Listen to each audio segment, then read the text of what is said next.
आपका स्वागत है हमारे चैनल बाबा जी के में। तो आज हम लोग देखने जा रहे हैं एनसीईआरटी क्लास सिक्स का चैप्टर नंबर 2। ठीक है ना। चैप्टर नंबर क्या है? 2। चैप्टर नंबर 2 पढ़ रहे हैं। इसमें भोजन के घटक। अगर आपने पार्ट 1 नहीं देखा देख लिया, लेकिन उसमें ज़्यादा कुछ नहीं है। पर चैप्टर 2 का आपको होम मेड नोट भी मिलेगा। देखिए यहाँ पे इतना संक्षिप्त में लिखा हुआ नोट है, आपका मन खुश हो जाएगा। सब क्वेश्चन बनने वाला है, इससे एक एक से क्वेश्चन बनेगा, आपको देख लीजिएगा। चलिए पहले मैं पढ़ा देता हूँ बुक, उसके बाद ये आपको नोट भी पढ़ा दूंगा। चलिए पहला चैप्टर का नाम है भोजन के घटक। देखिए अध्याय 1 में हमने खाद्य पदार्थों को सूची बनाई थी। ठीक है ना। जो हम खाते हैं उसको क्या बोलते हैं? खाद्य पदार्थ बोलते हैं। याद रखिए, तो खाते हैं उसको खाद्य पदार्थ। भारत के विभिन्न भागों में खाए जाने वाले भिन्न भिन्न व्यंजनों के बारे में भी हमने बताया तथा इनका मानचित्र भी अंकित किया। ठीक है ना। हम एक प्रकार के भोजन को चपाती, दाल, बैंगन भरता हो सकता है। दूसरे में चावल, सांभर तथा भिंडी हो सकता है। ठीक है। इसी के अतिरिक्त अन्य भोजन में भी अप्पम, मछली, सब्जी हो सकता है। चलिए आगे बढ़ते हैं। क्रियाकलाप दिया हुआ है, तो यहाँ पे इसको पढ़ने से कोई फायदा नहीं है। क्रियाकलाप को छोड़ दीजिए, ये जो आपके लिए काम की चीज नहीं है उसको बताने से कोई फायदा नहीं होगा। ठीक है ना। जो काम की चीज का मैं बता दूंगा आपको। चलिए यहाँ से पढ़ते हैं हम। विभिन्न प्रकार के खाद्य पदार्थों में क्या क्या होता है। ठीक है ना। ठीक है, यहाँ पे कुछ दिया हुआ नहीं है तो मैं आपको ऊपर ऊपर बता देता हूँ। जैसे कुछ हम बनाते हैं, प्रत्येक व्यंजन में क्या बनाते हैं, एक से अधिक प्रकार की कच्ची सामग्री से बनता है। ठीक है। कुछ कुछ पादपों से प्राप्त होता है तो कुछ जंतुओं से। यही बता रहा है बस, और कुछ नहीं, जो आपने पहला चैप्टर में देखा होगा हल्का। ठीक है ना। अब यहाँ पे ये जो क्वेश्चन है, तो यहाँ पे देखिए आप, ये यहाँ से आपका थोड़ा इम्पोर्टेंट है। ठीक है ना। तो यहाँ पे देखिए मैंने हाईलाइट भी कर दिया है। इन कच्ची सामग्री में हमारे भोजन के लिए कुछ आवश्यक घटक होते हैं, जिसे हम पोषक पदार्थ कहते हैं। हमारे शरीर के लिए जो आवश्यक घटक है उसको कहते हैं पोषक पदार्थ कहते हैं। हमारे भोजन में मुख्य पोषक पदार्थों ने कार्बोहाइड्रेट, प्रोटीन, वसा, विटामिन, खनिज लवण। इसके अतिरिक्त हमारे में रुक्षांश और जल की आवश्यकता बढ़ती है। ठीक है ना। ये सब भी हमारे शरीर के लिए बहुत आवश्यक है। ठीक है। अब देखिए यहाँ पे बोलता है क्या, ये सब आपको पढ़ने की जरूरत नहीं है, मैं तब भी आपको बता देता हूँ क्या है इसमें लिए बता रहा है। चलिए बता देता हूँ आपको। तो यहाँ पे जो इम्पोर्टेंट मैं बता देता हूँ। अब देखिए ये लिखा हुआ कार्बोहाइड्रेट, प्रोटीन, वसा। परीक्षण करना बहुत ही सरल है, और उसका क्रियाकलाप नीचे दिया गया है, तो वो पढ़ना है हम लोग को। अब देखिए इन परीक्षणों को करने के लिए आपको आयोडीन, ये जब तीनों परीक्षण करेंगे कि कौन कार्बोहाइड्रेट क्या है, तो पहले आपको चाहिए आयोडीन चाहिए। ठीक है ना। कॉपर सल्फेट चाहिए और कास्टिक सोडा चाहिए। क्या चाहिए? कास्टिक सोडा का विलयन की आवश्यकता। विलयन मतलब सबको मिला देना है। आयोडीन चाहिए आपको, कॉपर सल्फेट चाहिए और कास्टिक सोडा विलयन की आवश्यकता पड़ेगी। ठीक है ना।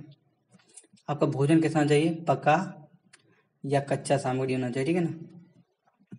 चलिए अब यहाँ पे से आपका स्टार्ट है।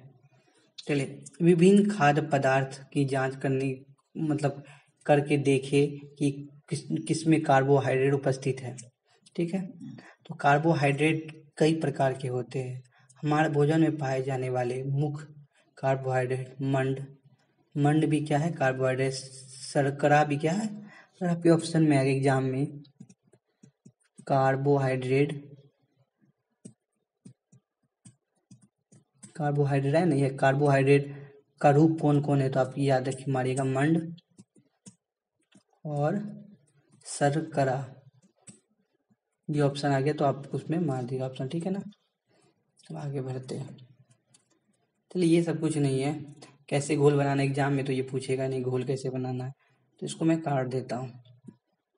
ठीक। जो इम्पोर्टेंट है, अब देखिए क्रियाकलाप क्यों जरूरी है ये वाला, क्योंकि एग्जाम पूछ देता है मंड की परीक्षण करने के लिए कौन विधि है। व्यवहारिक क्वेश्चन रहता है, क्वेश्चन कोई डिटेलिंग नहीं रहता, व्यवहारिक क्वेश्चन रहता है। देखिए चलिए अब उसको मैं जूम करके पढ़ाता। मंड के लिए परीक्षण के लिए खाद्य पदार्थों, कच्ची सामग्री की अल्प मात्रा लीजिए। ठीक ना। उसमें आयोडीन विलयन की 2-3 बूंद डालिए। खाद्य पदार्थों के रंग में परिवर्तन होने अगर परिवर्तन हो रहा तो देखिए, ठीक है ना। क्या यह नीला या काले में हो जाता है? नीला या काला रंग मंड की उपस्थिति दर्शाता है। अगर हम देखिए इसमें जो हाईलाइट कर देंगे वही आपको इम्पोर्टेंट है। आपको क्या जरूरी, कच्चे खाद्य पदार्थ और कच्ची सामग्री चाहिए, ठीक है ना। अल्प मात्रा में ज़्यादा नहीं चाहिए। आयोडीन विलयन चाहिए जो बनाए थे, ठीक है ना। अब देखिए आयोडीन विलयन अगर रंग चेंज हो रहा है, अगर यह नीला या काला हो रहा है, कौन कलर एग्जाम में पूछेगा, नीला या काला कलर हो रहा है तो मंड की उपस्थिति दर्शाता है कि मंड मतलब कार्बोहाइड्रेट है, ठीक है ना। चलिए अब आगे बढ़ते हैं, ठीक है ना। ये सब इम्पोर्टेंट आप यहाँ पे। अब प्रोटीन का परीक्षण कैसे करिए, प्रोटीन कौन है कौन नहीं है। परीक्षण के लिए किसी खाद्य पदार्थ की थोड़ी मात्रा लीजिए। उसी तरह है खाद्य पदार्थ की परीक्षण करने के लिए वह ठोस होना चाहिए। यदि वह ठोस है तो पहले उसको पेस्ट बना लीजिए। मतलब अगर वो ठोस है ना, मतलब पूरा ठोस है तो क्या करना है, पेस्ट बना। पेस्ट मतलब उसको मुलायम कर लेना, ठीक है ना, आवश्यकता होती है। आगे बढ़ते हैं, देखिए यहाँ पे खाद्य पदार्थों की थोड़ी मात्रा में पीसकर या मसल कर चूर्ण बना लीजिए, ठीक है ना। प्रश्नावली में डालिए और 10 या बूंद जल डालकर उसमें अच्छी तरह हिला लीजिए। मतलब 10 बूंद डाल के पूरा मुलायम कर लेना है, ठीक है। अब देखिए यहाँ पे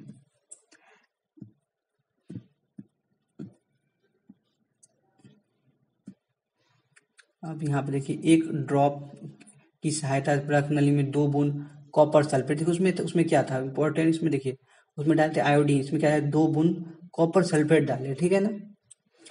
विलयन डाले और 10 बूंद कास्टिक सोडा का विलयन डालिए और अच्छी तरह हिला लीजिए। प्रखनली को ध्यान दीजिए, ठीक है ना।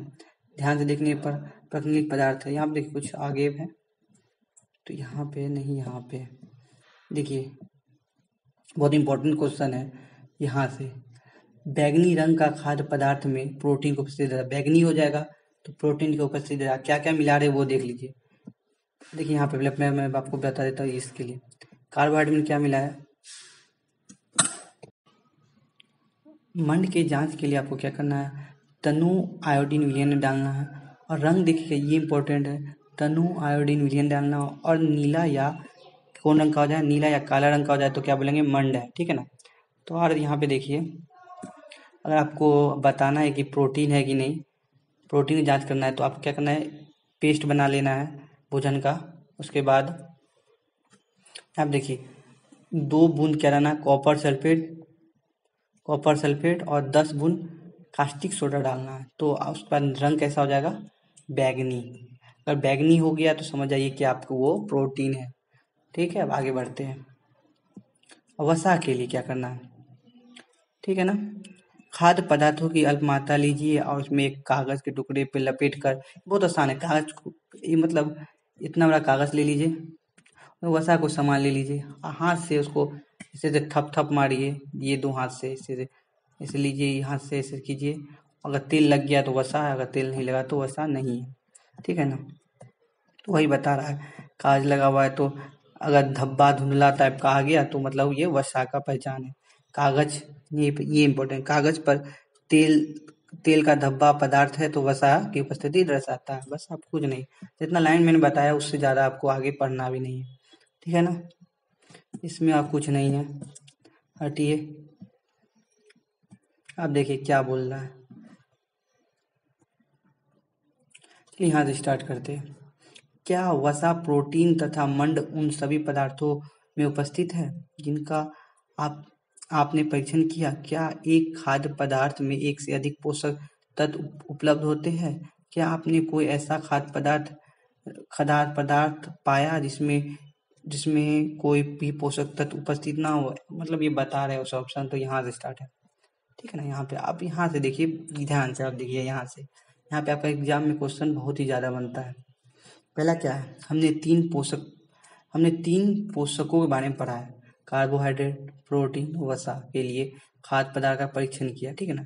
विटामिन भी हमारे लिए जरूरी है, खनिज लवण जैसे अन्य पोषक तत्व हमारे विभिन्न खाद्यान्नों में उपस्थित होते हैं। इन सभी हमें क्यों आवश्यकता होती है, बोला ये सब का हम लोग को क्यों आवश्यकता होती है, ये कुछ नहीं है। जो मैं हूँगा मैं उसको अलग कलम से, देखिए यहाँ पे आपको एग्जाम के लिए यहाँ से क्वेश्चन आएगा, ठीक है ना। पहला क्वेश्चन देखिए क्या है, यहाँ से आपका क्वेश्चन बनना स्टार्ट होता है। विभिन्न पोषक हमारे शरीर के लिए क्या करते हैं, जो पोषक है वो क्या करते हैं हमारे लिए, ठीक है ना। अब देखिए सबसे इम्पोर्टेंट है यहाँ पे, कार्बोहाइड्रेट मुख्य रूप से हमारे शरीर को क्या देता है, ऊर्जा देता है। बोलेंगे अब एग्जाम पूछे कार्बोहाइड्रेट क्या देता है हमें, तो शरीर को ऊर्जा देता है, ठीक है। वसा भी ऊर्जा देता है, ठीक है ना। लेकिन तुलनात्मक देखिए वास्तविक यह है कि कार्बोहाइड्रेट की तुलना में वसा की समान मात्रा से हमें अधिक ऊर्जा मिलती है, वसा से हमें ज्यादा ऊर्जा मिलती है। वसा एग्जाम में आप ये वाला ये लाइन याद रखिएगा, वसा और कार्बोहाइड्रेट युक्त भोजन ऊर्जा देने वाला भोजन है, ठीक है ना। ऊर्जा देने वाला भोजन कौन है, कार्बोहाइड्रेट, वसा। तो बोल एग्जाम में अगर क्वेश्चन आ जाए किस में ज्यादा ऊर्जा मिलता है, वसा में, तुलनात्मक रूप से वसा और कार्बोहाइड्रेट दोनों में बोल रहे वर्सेस किस में, तो इसमें ज्यादा मारेगा, इसमें, ठीक है ना। देखिए कार्बोहाइड्रेट का कुछ उदाहरण दिया हो इसमें, तो देख लेते के करके, एग्जाम में क्वेश्चन बनता है। याद रखिए गेहूं, ये भी क्या है, कार्बोहाइड्रेट है, तो हमारा मुख्य भोजन है। चावल भी क्या है, कार्बोहाइड्रेट है। बाजरा भी क्या है, जैसे हम लोग रोटी के सामान खाते हैं ना, तो ये बाजरा, मक्का, ये सब क्या है, जो रोटी के सामान खाते हैं, याद रखिए कार्बोहाइड्रेट, एग्जाम में पूछ दिया डायरेक्ट। शकरकंदी, आलू, गन्ना, पपीता, तरबूज, आम, ये सब का कार्बोहाइड्रेट, सब ज्यादा ऊर्जा आपको मिलेगा। अब देखिए तेल का प्रकार जो वसा है, कौन सी वसा में आता है, देखिए इसमें दो प्रकार का वसा का बात किया गया है, जो एग्जाम के लिए बहुत जरूरी है। कुछ वसा पादप से प्राप्त होता है, पादप मतलब पेड़ पौधा से, कुछ जंतु से। पादप वाला जो है ना, ये देखिए यहाँ पे लिखा हुआ है, पादप वाला जो है वो याद रखिएगा, पौधा, पेड़ पौधा से, ठीक है ना। और ये जंतु वाला जानवर से, ठीक है ना। ठीक है, आगे देखते क्या क्या है। एक नंबर क्या है, जो आपको पादप से प्राप्त होता है, जैसे मूंगफली, तिल, गिरी, सोयाबीन का तेल, नारियल का तेल, सरसों का तेल। सरसों, नारियल, ये सब तो आप तो घर में यूज करते हैं। मूंगफली, तिल, गिरी। अब देखिए जंतु से जो प्राप्त होता है, तो वो कौन कौन वसा है, मांस, मछली, अंडे, क्रीम याद रखिए, क्रीम, मक्खन, दूध, घी, ठीक है। चलिए अब आगे बढ़ते हैं। अब यहाँ पे देखिए कुछ प्रोटीन का नाम दिया हुआ है, एग्जाम में डायरेक्ट क्वेश्चन पूछ देता है। प्रोटीन कुछ पादप से है, कुछ जंतु से। पादप वाला ए है और जंतु वाला बी है। देखिए यहाँ पे चना क्या है, ये एग्जाम पूछता है सोयाबीन के बारे में, ठीक है। क्या है ये, प्रोटीन से प्राप्त होता है, प्रोटीन। राजमा, तुअर दाल, मूंग, मटर, ठीक है। अब आगे बढ़ते हैं। दूध भी देखिए वसा में आया था, इसमें भी आया, प्रोटीन में भी। मांस, मछली, पनीर, अंडे, ठीक है ना, ये सब क्या है, प्रोटीन है। अरे प्रोटीन हम लोग को क्यों आवश्यकता पड़ती है, प्रोटीन की आवश्यकता शरीर की वृद्धि और स्वस्थ रहने के लिए आवश्यक है, ठीक है ना। ठीक है ना। इसको देखिए क्या बोलते हैं, प्रोटीन युक्त भोजन को क्या पढ़ा है हम लोग, बोलते हैं शरीर वर्धक भोजन कहते हैं, ठीक है। अब विटामिन का काम क्या है, ठीक है ना। विटामिन आप पढ़ रहे हैं, विटामिन का काम, विटामिन बहुत प्रकार A B C K होता है, ठीक है। तो अब यहाँ पे देखते हैं, विटामिन रोगों से हमारी रक्षा करता है, जो हम लोग को रोग हुआ, हमारी आंख, अस्थि, दांत, मसूड़ों की सहायता करता है, ठीक है। और यहाँ पे देखिए विटामिन कई प्रकार के होते हैं, अलग अलग नामों से जाने जाते हैं। विटामिन ए सुने होंगे, विटामिन बी सुने होंगे, सी सुने होंगे, डी, ई के नाम से जाना जाता है, ठीक है ना। और इम्पोर्टेंट है, विटामिनों के एक समूह को विटामिन बी कॉम्प्लेक्स कहते हैं, ठीक है। और क्या करता है विटामिन, तो याद रखिएगा, हम सुरक्षा देता है। विटामिन क्या करते हैं, हमें सुरक्षा देते हैं, ठीक है ना। आगे देखते हैं। हमारे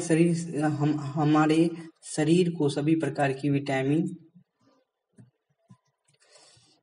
चलिए अब देखिए, हमारे शरीर को सभी प्रकार के विटामिन की अल्प मात्रा में, देखिए इंपॉर्टेंट क्या पूछेगा एग्जाम में, विटामिन हमको क्या चाहिए, ज्यादा मात्रा में, कम मात्रा में, ये अल्प मात्रा में चाहिए, क्या चाहिए, अल्प मात्रा में। इसको VVI लिख देते हैं, VVI इंपॉर्टेंट है, ठीक है, VVI हमें क्या चाहिए, अल्प मात्रा में चाहिए। अब देखिए यहाँ पे कुछ विटामिन दिया हुआ है, उसका स्रोत दिया हुआ है, देखिए पपीता है, दूध है, मछली है, आम है, विटामिन ए आता है। विटामिन बी में क्या आता है, यकृत है। विटामिन सी में जो खट्टा सामान सब आता है ना, उसमें आता है, देखिए यहाँ पे ऑप्शन दिया हुआ है, संतरा, टमाटर, अमरूद, मिर्च, नींबू, आंवला, ये सब नाम याद रखिएगा, एग्जाम में डायरेक्ट क्वेश्चन आ जाते हैं। विटामिन सी का था, विटामिन डी में देखिए मक्खन, दूध, ये सब ऑप्शन जो है वो है, ठीक है ना। विटामिन ए क्या करता है, एग्जाम में वाला आने वाला क्वेश्चन, विटामिन ए करता है त्वचा और आंख को स्वस्थ रखता है, ठीक है ना। विटामिन क्या करेगा, त्वचा और आंख को। विटामिन सी क्या करेगा, ये रोगों से लड़ने में हमारी मदद करता है, मतलब इम्यूनिटी सिस्टम बूस्ट करता है, ठीक है ना। विटामिन डी क्या करता है, हमारी अस्थियों और दांतों के लिए कैल्शियम का उपयोग करके हमारे शरीर की सहायता करता है, ठीक है ना। दांतों अस्थियों क्या मजबूत करता है। विभिन्न जो इसमें चित्र में दिया हुआ, चित्र में जो चित्र आपको मैंने बताया, तो वो वही चित्र इसमें दिया हुआ, तो वो आप लोग पढ़ चुके हैं, ठीक है। अब देखिए चैप्टर तो यहाँ तक है। चलिए, आयोडीन के कुछ स्रोत है, आयोडीन कहाँ प्राप्त, कुछ स्रोत है, ये देख लीजिएगा। फास्फोरस के कुछ स्रोत है, अंडा है, केला है। लोहे के कुछ स्रोत है, सेब दिख रहा है, अमरूद है, ठीक है ना, इसमें लोहा मिलता है। कैल्शियम के कुछ स्रोत है, क्या है, दूध है। चलिए हम यहाँ से, अब देखिए ये एक मैडम जी है जो सोच रही है, अरे विटामिन डी कहाँ से आता है भैया, हमारे शरीर को जो सूर्य से प्रकाश की उपस्थिति से विटामिन डी बनता है, बोलते कैसे बनता है जी। ये राजू भैया है, देखिए राजू भैया धूप में खड़े हैं, क्यों खड़े हैं, क्योंकि उनको धूप से विटामिन डी लेना है, ठीक है ना। ठीक, आगे पढ़ते हैं। हमारे शरीर को खनिज लवणों की आवश्यकता पड़ती है अल्प मात्रा में। देखिए ये भी खनिज लवण हुआ है, विटामिन किसमें क्या चाहिए हमको, अल्प मात्रा में आवश्यकता पड़ती है, ठीक है। शरीर के उचित विकास तथा अच्छे स्वास्थ्य के लिए प्रत्येक खनिज लवण की आवश्यकता पड़ती है, ठीक है। जो इतना 2.10 में दिया हुआ है, ठीक है ना। देखिए यहाँ पे ये है आपको खनिज लवण, ठीक है ना, याद रखिएगा क्या ये खनिज लवण है। जैसे हुआ आयोडीन, फास्फोरस के स्रोत में, लोहे के स्रोत में, और कैल्शियम, ये सब क्या है, वो खनिज लवण है, ठीक है। चलिए आगे बढ़ते हैं। आप अधिकांश खाद्य पदार्थों में एक से अधिक पोषक तत्व होते हैं, ठीक है ना।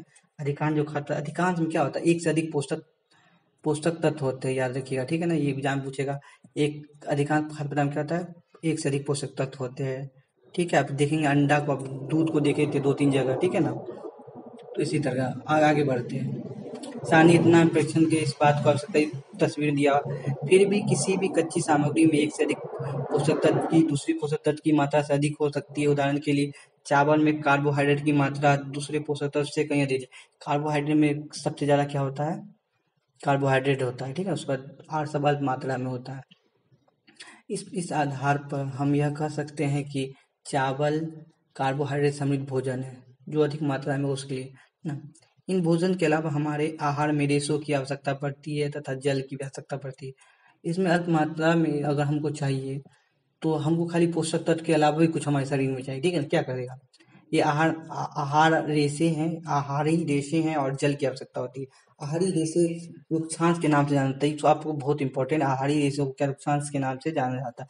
हमारे खाने में रुक्षांश की पूर्ति मुख्य पादप पोषक होती है। जो रुक्षांश जो है कहाँ से प्राप्त होता है, पादप से। देखो रुक्षांश में क्या क्या आता है, एग्जाम का मुख्य क्वेश्चन, ठीक है ना। उपक्षांत में क्या क्या आता है?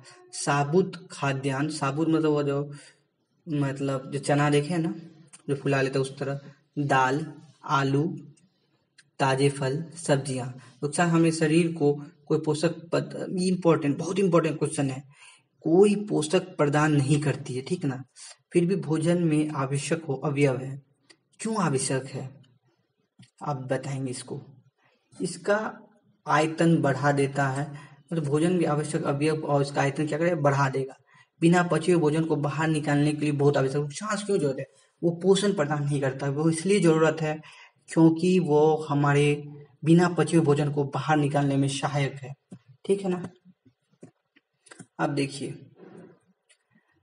यहां से आप पढ़ते हैं, जल भोजन में उपस्थित पोषकों को अवशोषित करने में हमारे शरीर की सहायता करता है। कुछ अपशिष्ट पदार्थ मूत्र पसीना शरीर से बाहर निकालने में भी सहायता करता है, ठीक है ना। जल भी इसलिए आवश्यक है, ठीक ना। वो भी कोई मुख्य पोषक तत्व नहीं है। क्यों कहते हैं? क्योंकि वो शरीर से बाहर निकालता है गंदगी सबको, पोषण तत्व सबको अवशोषित करता है। सामान हमारे शरीर में जितनी जल की आवश्यकता होती है वहाँ हमें उन वस्तुओं से प्राप्त होता है जिनमें हम द्रव के रूप में लेते हैं, जैसे दूध, अंडा, चाय इत्यादि। ये सब इम्पोर्टेंट। हटाइए, आगे बढ़ते हैं। अब देखिए टमाटर, नींबू, फल की, ये सब कुछ नहीं है, छोड़िए। अब संतुलित आहार है, चलिए वो जल्दी खत्म कर देते हैं, बहुत लंबा वीडियो हो चुका है। देखिए संतुलित आहार क्या है? हमारे आहार में पर्याप्त मात्रा में वृक्षांश, जल भी चाहिए, उसी प्रकार को संतुलित आहार मतलब पोषक पदार्थ भी चाहिए, कोई ज्यादा अधिक ना, जो बराबर मात्रा में चाहिए, ठीक है ना। तो उसको पोषक संतुलन आहार कहते, संतुलित आहार कहते, ठीक है ना। सबकी आवश्यक मात्रा में चाहिए। अब देखिए इसमें कुछ है लिखने आप लोग बताने के लिए, तो मुझे लगता है इसमें कुछ है नहीं। मूंगफली, अंकुरी दाना, किण्वन भोजन, इसमें कुछ नहीं है ना। केला, सब्जी, इसमें हटाइए, संतुलित आहार है। सबको, आपको कुछ ज्यादा चीजें हैं, सबको मात्रा में आप नीचे थोड़ा है बीमारी के बारे में, तो वो भी देखना पड़ेगा। अब बस 2 ही पेज बचा हुआ है। पोषण तत्व नष्ट न होता है, ये छोड़िए, ये छोड़िए, ये छोड़िए। आप देखिए, आप यहाँ से कुछ है, पक विटामिन सी आसानी से गर्मी देखिए इम्पोर्टेंट ये पक, देखिए विटामिन सी को आसानी से गर्म कर नष्ट हो जाता है। विटामिन अगर विटामिन सी को गर्म करेंगे तो क्या होगा, नष्ट हो जाएगा। देखिए यहाँ पे ये सबको आपको पढ़ना नहीं है, ये सब छोड़ दीजिए, ये सब छोड़िए। चुन्नू मुन्नू को अब यहाँ से मैं आपको अपना नोट पढ़ा दूंगा अपना। अब देखिए ये अब जो मैं इम्पोर्टेंट वही बता देता हूँ खाली। हमारे भोजन में वसा की मात्रा अत्यधिक होता है तो क्या होगा, हम लोग मोटे हो जाएंगे। एक अभाव जन्य रोग क्या होता है, ठीक है ना। यदि लंबी कमी मतलब बहुत, अगर बता देते, वे रोग जो लंबी अवधि तक पोषक के अभाव के, मतलब कोई पोषक तत्व नहीं ले रहे हैं तो क्या अभाव जन्य रोग, या बहुत कोई पोषक तत्व अगर विटामिन ए नहीं ले रहे तो वो देखने में थोड़ा प्रॉब्लम हो सकता है, तो ये सब हो सकता है, ठीक है ना। ठीक है, तो आप कुछ है इसमें नहीं, इसको आपको हमको चैप्टर, इसको हमको लगता है ये समाप्ति की ओर। अब ये आखिरी चैप्टर का, बस ये याद रखना, आपको ये पढ़ लेना बस। ये एग्जाम में के लिए भी आया है, मैं आपको बोल देता हूँ, भी आए, इससे क्वेश्चन तो आएगा ही, कोई सब एग्जाम में, कोई भी एग्जाम हो। तो देखिए विटामिन ए, विटामिन ए क्या लिख देगा, क्या लिखा हुआ, छिन्नता, दृष्टिहीनता, तो रतौंधी होता है, रतौंधी, इसको लिखिए अच्छा से, रतौंधी, ठीक है ना। इसमें क्या होता है रतौंधी में, कमजोर दृष्टि, अंधेरे में कम दिखाई देना, कभी कभी पूरी तरह दिखाई देना बंद हो जाता है। तो इसको याद रखिए, रतौंधी भी आ गया तो मार दिया रतौंधी, ठीक है ना। ये ऑप्शन ये है, या ये जो लिखा है छिन्नता दृष्टिहीनता जो मारे।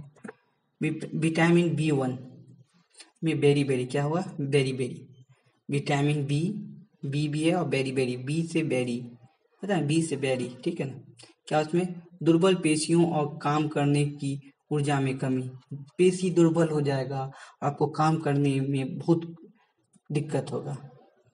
विटामिन सी में क्या होता है, स्किरबी, स्किरबी क्या होता है, कि मसूड़े में खून निकलेगा, घाव भरने में अधिक समय लगेगा। किसी कट जाता है कोई भैया को, हम लोग को भैया कोई कट गया, हाथ कटा ना, तो भरने में बहुत समय लग जाएगा।